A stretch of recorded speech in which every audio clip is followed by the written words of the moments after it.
Aertsen's meat stall is an inverted still life full of veiled symbols and spiritual lessons that we will explore in this video.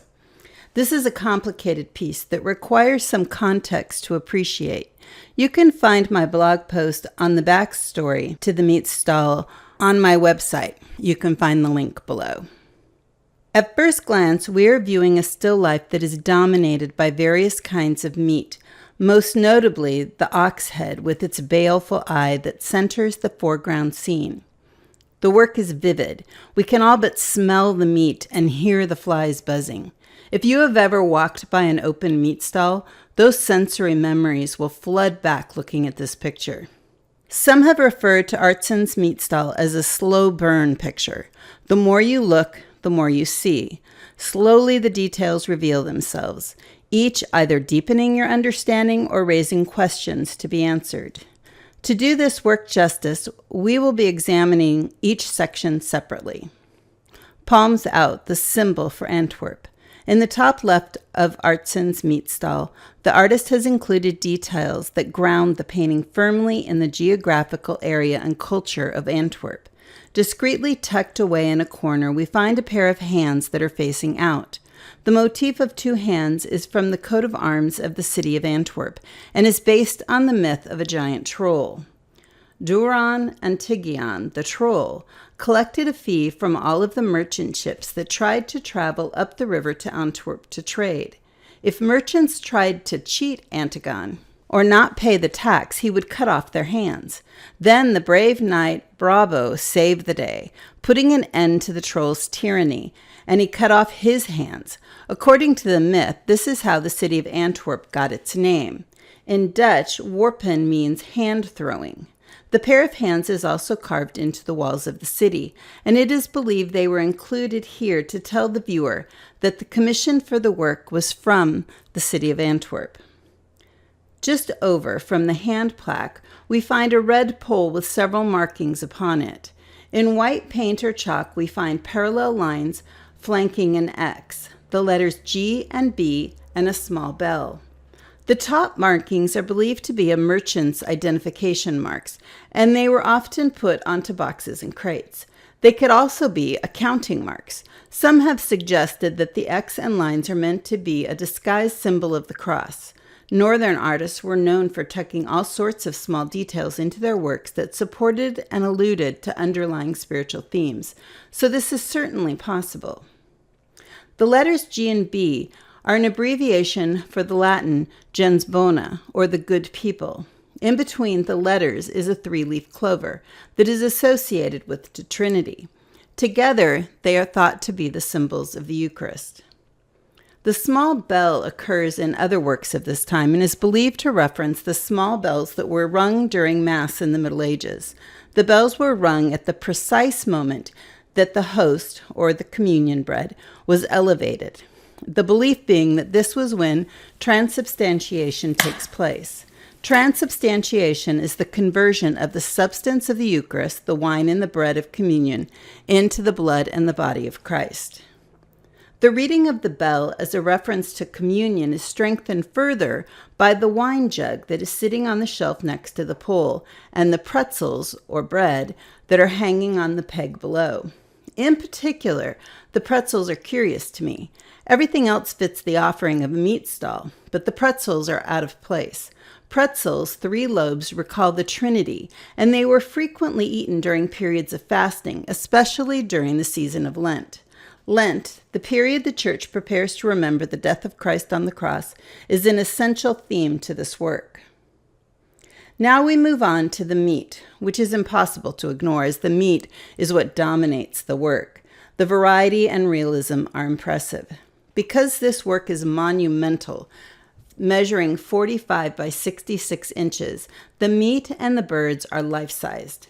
We can see the downy undersides of the chicken, the glistening, dripping skins on the swollen sausages, and the shining metals of the plates. The tactile quality of the work is overwhelming. One feels they can reach out and feel the bristles on the oxen's muzzle. Aertsen's realistic presentation begins to be macabre. During the Middle Ages, butchered animals were considered an appropriate metaphor for important Christian themes. First, the animals remind us of the transient nature of life. Contemplating our coming death was considered a healthy spiritual practice, and references to death were common in a still life. Only in truly understanding the brevity of life can we appreciate it and prioritize what we spend our lives doing. Secondly, a butcher shop, with all of the various cuts of meat, reminds us of the weaknesses of the flesh, another recurring theme in the religion of the Middle Ages. This theme will be explored in more detail when we move to the small scenes on the right of the painting. Lastly, butchered animals were believed to be appropriate metaphors for the Eucharist. While bread and wine were the common references to communion, in the northern countries it was common to include subtle references or less literal analogies for spiritual truths. Here the dead animals remind us that they had to suffer and die before we could gain physical sustenance from their sacrifice. This echoes Christ's suffering and dying for us so that we could live spiritually. Furthering the image of the Eucharist are the sausages, offered up on the white, clean cloth. I frankly doubt any butchers were making meat offerings on snow-white linens. So we know we are meant to read more into this particular image. Perhaps if you are Catholic, the meaning would be more obvious. During the part of the service when Holy Communion is served, the priest would present the host without touching it by wrapping it in a clean white cloth. As described above, it was believed that the bread and wine were transformed into the blood and body of Christ, and therefore must be treated with the utmost respect. If we take the various types of meat in this work as a metaphor for the Eucharist, then presenting the meat or body on a white cloth makes sense. This will be a repeating theme when we get to the background scene of Mary. The sausages being presented crossed furthers the analogy by suggesting the cross. We see another common symbol of Lent and Christ's crucifixion in the crossed fish on the platter. Artists frequently crossed a wide variety of items to symbolize the cross and to give viewers more things to contemplate as they looked at an artwork. Fish were favorites for this type of presentation because of their connection to the early church. The placement of the crossed fish is also important. The plate is just below the scene with the Holy Family, and it draws our attention to the background scene. Additionally, the colors unite the two elements, which has us asking how they might be related. The fish referencing Christ's death gives spiritual context to the scene of the Holy Family. The foreground and the background have been inverted, the first time in European art that we have a monumental canvas with a still life inversion. So again, we have to ask why. Aertsen's compositional choices are counter to all the prevailing art practices at a time when conformity to expected norms dictated an artist's ability to earn a living. Innovating and breaking conventions were not admired in the art world then as they might be today. So why take this unorthodox approach? It's important to remember when examining works that there is no reason to limit ourselves to just one interpretation. There is no right or wrong way to read a painting. One can make the case for the meat in the foreground carrying spiritual meaning. We can also make the case that the meat in the foreground is meant to contrast with the spiritual meaning of the hidden pictures. I find both theories give us plenty to think about, and I don't feel the need to choose one interpretation over the other. With that said, let's explore another explanation for inverting this work. One could say Aertsen's meat style has been painted on two different levels. There is a juxtaposition of themes with what appears to be the lower subject matter dominating the canvas and the higher or the important subject matter relegated to the background of the painting.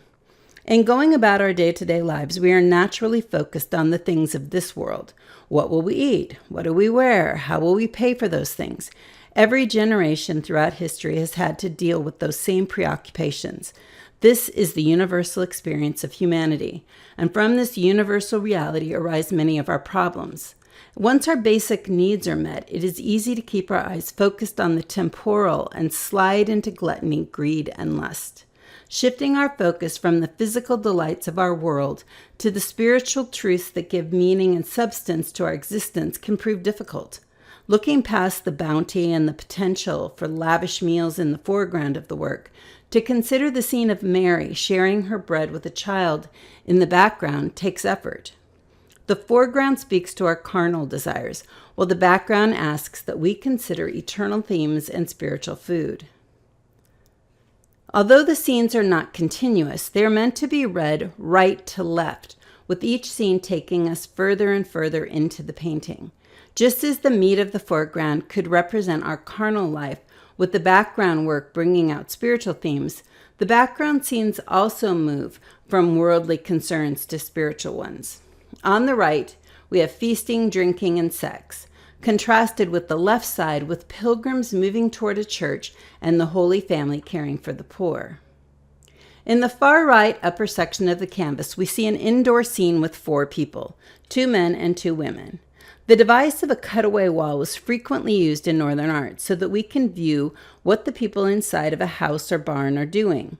Here we have a picture that brings to mind genre paintings of taverns or brothels.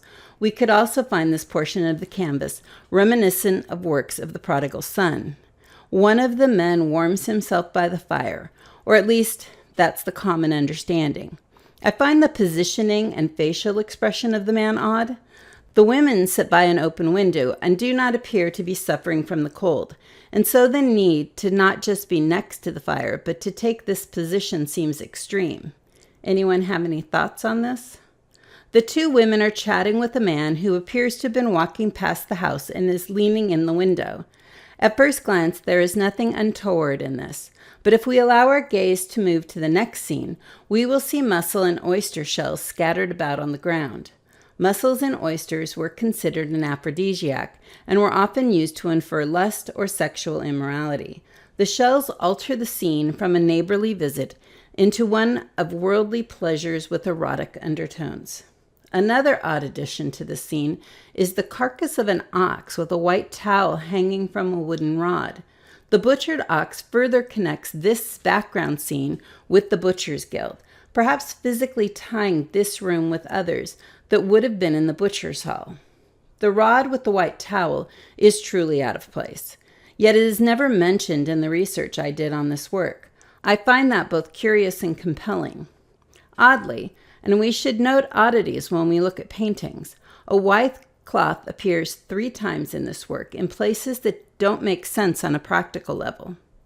It's reasonable to assume that any cloth used in a butcher shop would not be pristine, nor would it be hanging close to the meat as we see here. So we reasonably have to ask, why? As we've noted, butchered meat could be understood as symbolic of Christ's broken body, and so the hanging cloth, symbolizing the cloth that holds the bread of the Eucharist, is perhaps there to reinforce that image. Again, we need to ask ourselves, why the oxen cloth? Or the Eucharist is placed in a scene which seems to suggest an illicit sexual encounter. Perhaps the artist is drawing attention to our need for a Christ, placing his sacrifice in the midst of a scene that shows humankind's fallen state. As we move to the next scene in the painting, we will have a 3rd white towel turn up in an unusual place. The Virgin Mary will hand a child bread that she holds in a cloth. Again, we have the connection to Christ's body sacrificed for us during communion. The bread stands for Christ's body, and the priest holds the bread in a cloth in a similar way to Mary offering the bread to the child. Each appearance of the towel is tied to Christ's sacrifice and is connected to images associated with Lent. I think an understanding of Carnival and Lent will help to further clarify this point and our painting as a whole. Antwerp was a city with a history of elaborate carnival celebrations and enforcement of Lent laws. The iconography of Carnival and Lent in our painting might require explanation today, but to the intended audience, the inferences would have been obvious. For many of us, our understanding of Carnival might be limited to parties and parades in Rio de Janeiro or New Orleans. However, those events do not properly conjure up the idea of Carnival in 16th century Netherlands. Carnival was a time of feasting, parties, and parades that over time became more and more extravagant.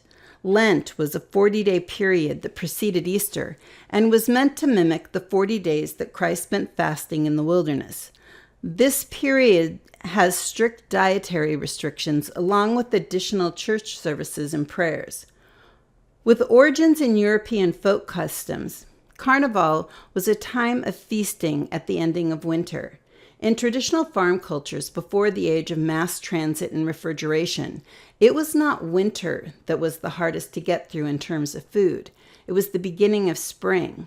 In the early spring, the food stores set aside in the fall for winter eating were either gone or spoiling, and the food from gardens was not yet ready to be harvested. As food approached the spoiling point, particularly meat, feasts were planned. This allowed people to eat the last of the stores before they go bad. These feasts featured all of the rich foods that had the added fat content to carry people through the lean weeks before spring gardens were producing. In particular, these feasts emphasize meat, butter, and lard. In contrast, during Lent, these foods were not allowed. Instead, people relied on dried breads, fish, and boiled root vegetables. Pretzels, with their simple ingredients and 3 lobes, symbolizing the Trinity, were the ideal food of Lent. The pretzel became a visual image artists used to clue viewers into both the actual practice of Lent and the spiritual messaging of that season. The rules of Lent were strictly enforced by laws, and those found breaking them were brought to trial. There are instances of these trials bringing large cities to a standstill as the fates of those involved were settled. Partiers who continued their celebrations past Shrove Tuesday suffered rather severe consequences. As one might expect, with a weeks-long period of celebrating, drinking, and feasting, sex came into play. As days lengthened and spring approached, most cultures have various ways to celebrate and encourage fertility and the continuation of the community. During Carnival, there was a variety of traditions that highlighted fertility. It is hard to sum up these traditions quickly, as they varied over time and location, but often they included a symbolic wedding and, conversely, a public shaming of those who were believed to have exhibited loose sexual morals during the preceding year. These public shamings were most often of women, and not surprisingly, could serve political purposes rather than factual cases of misconduct. One of the key elements of Carnival and Netherlandish celebrations was the reversal of societal norms. For a day or a week, depending on the era, city leaders would adopt the roles of servants, and the lowest groups on the social ladder would be elevated to governing roles. This social role reversal had its roots in Saturnalia, a Roman holiday that gave slaves equality for a day or a week. The practice was adopted in varying ways throughout the Roman Empire.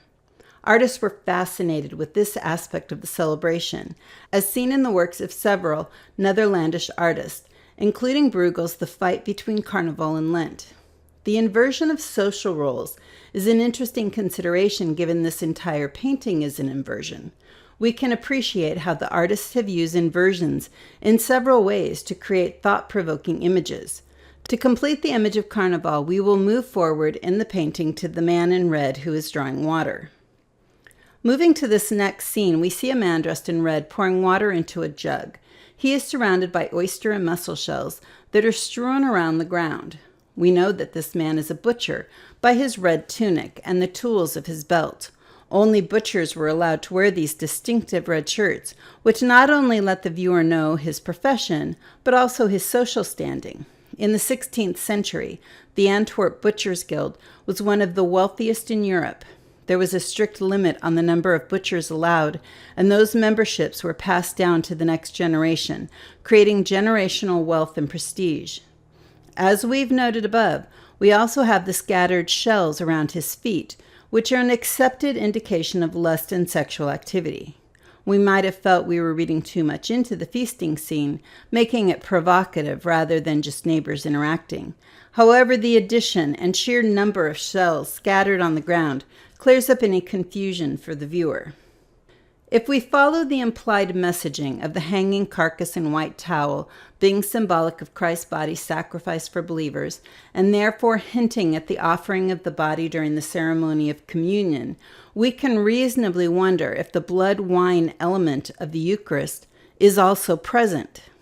The butcher is drawing water and filling a jug, and this is reminiscent of Christ's first miracle at the wedding at Cana. The story, as told in the Gospels, has Jesus attending a wedding, and during the feast, the host runs out of wine. Jesus tells servants to draw water and serve that. Miraculously, the water is turned to wine. If we are meant to understand that the carcass is Christ's body by the simple addition of a towel, I think that it is reasonable to assume a man drawing water is meant to prompt memories of Christ providing wine at a feast. Placing these references to the Eucharist in the vignettes that are meant to portray the physical, secular side of life is intriguing. If we agree that this area of the canvas is meant to communicate debauched living, then Aertsen is inserting the Eucharist, and therefore Christ's sacrifice, into the moments of life when it is most needed. As we continue to move through the background scene, we next come to the portrayal of the Holy Family. We are clued into their identity by the traditional portrayal of Mary on a donkey, clothed in blue robes holding an infant as Jesus leads them. We are also meant to note the two crossed trees in the background of the scene. While the other trees are a bit indistinct, these trees draw the gaze. Trees, the source material of the cross, are depicted here to give us context for interpreting the scene that is playing out. You will note the very stiff, upright position of the infant Jesus. He is wrapped tightly in swaddling clothes that strongly resemble funeral wrappings. This is another visual clue that artists used in nativity paintings to remind the reader that Jesus came to earth to die. The swaddling cloths mentioned in the biblical narrative take on the appearance of funeral wrappings. Mary is handing bread wrapped in a white cloth to a child. The child belongs to the beggar, likely his father, seated behind him on a basket. The figure has his hands raised in a gesture of supplication, and before him on the road is a paper held down with rocks. Likely the paper explains the desperate situation they are in and asks for help. The child uses a basket to receive the bread from Mary. Within the Catholic tradition, during communion, the bread is transubstantiated, or it becomes in a sense the body of Christ. As that happens, the bread is holy, and the recipient never touches it. The priest, having carefully prepared and going through a ceremonial washing of the hands, places the bread directly into the congregant's mouth. Behind this vignette of the Holy Family, we see a line of people walking. There have been many interpretations of the witnesses of Mary giving alms. As we'll see in a moment, these people are on their way to Antwerp Cathedral. Many do not attach any type of moral judgment to the witnesses, instead interpreting the bystanders as merely curious about the scene playing out. Others interpret the struggling line of people as poor pilgrims fleeing from a dangerous area and moving toward the cathedral. In this narrative, the pilgrims are identifying with the plight of Mary and Joseph, who are fleeing to Egypt to save the infant Jesus' life. Others believe that it is a pointed message from the artist. These men and women are making a pilgrimage to the cathedral. Pilgrimages were often undertaken to solicit favor from God and to earn forgiveness and to store up credit. Prior to Christ's death, this was done by offering animal sacrifices. In the system commonly held to be true in Antwerp, the church doled out forgiveness on God's behalf, sometimes by confession and repeating prayers, at others by selling pardons or demanding pilgrimages, which also brought money into the church coffers. Our pilgrims have missed the fact that rather than the cathedral housing God's presence, or the cathedral having the authority to forgive sin, God himself, in the Christ child, is right there in front of them and will be the final sacrifice for sin and will end the sacrificial system. Mary offers bread or physical sustenance to this child and his desperate father. This will temporarily meet their physical needs. Jesus offers more. He will offer his body to meet their spiritual needs. In the final vignette in the background of the painting, we see a cathedral painted into a contemporary for Aertsen scene. This was commonly done to make the story more relatable. The cathedral is easily identified as Antwerp Cathedral due to its distinctive conical roof and its corner buttresses. The cathedral is further identified by the hands directly above it. Aertsen has cleverly used the items of the front of the still life to frame and give context to the scenes that are playing out in the background. In the vignette of Antwerp Cathedral, we can see that directly above the cathedral are the palms out hands that represent the city. Below the scene of the Holy Family, we have the platter of crossed fish that echo the crossed trees in the center of the scene. Northern artists were known to insert crosses in this manner to continually call viewers back to the cross. Additionally, the strong diagonals of the pole direct the viewer's eyes to the scene of the family. This direction is intensified by the pig's ears, which actually break through the picture frame and are inserted into the vignette.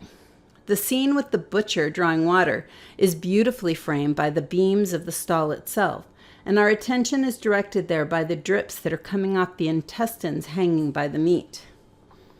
At the upper right, posted on top of the meat stall, is a small sign in Dutch that reads, "Land for sale out back, 154 rods, either by the piece or all at once." This text refers to an actual sale of land that took place in 1551.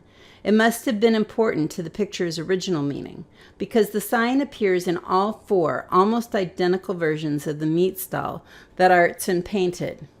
To make a long story short, the city of Antwerp decided to develop what was then the southeast side of town. Land being in short supply, the city council forced a prestigious order of Augustinian nuns who ran St. Elizabeth's Hospital to sell their property at a loss. This created quite a bit of controversy, as many saw the city's actions as sacrificing the good work of the nuns for financial gain. Then, to add to the injustice, the city realized they had purchased too many acres. The decision was made to sell the surplus to Gilles van Schoonbeck, a notorious real estate developer whose activities were so unpopular that they even caused riots. Land, basically stolen from the nuns, was then sold to an infamous cheat. At one point, the rioting escalated to the point that imperial troops had to be called in to stop the violence. Northern artists of this time imbued meaning into every small detail of work. They layer meaning over meaning over meaning. We can see in this work that Aertsen is a master. He has provided the viewer an endless supply of material to ponder. One can sit with just one element or try to tie all of the disparate elements together for a cohesive sermon of sorts. Writing this blog has been a challenge due to the wealth of detail. I hope that you, like me, will continue to come back to this work to see what new ideas will be sparked. Thanks for watching. Make sure to like this video by giving us a thumbs up below, and make sure to subscribe so you don't miss great commentary on classic works of art. KellyBagdanov.com is your source for great content and curriculum, as well as devotional materials using the medium of art. Make sure you visit and subscribe. Pablo Picasso said, "Art washes from the soul the dust of everyday life." So take a moment to share this video, because art is too important not to share. See you later, alligator.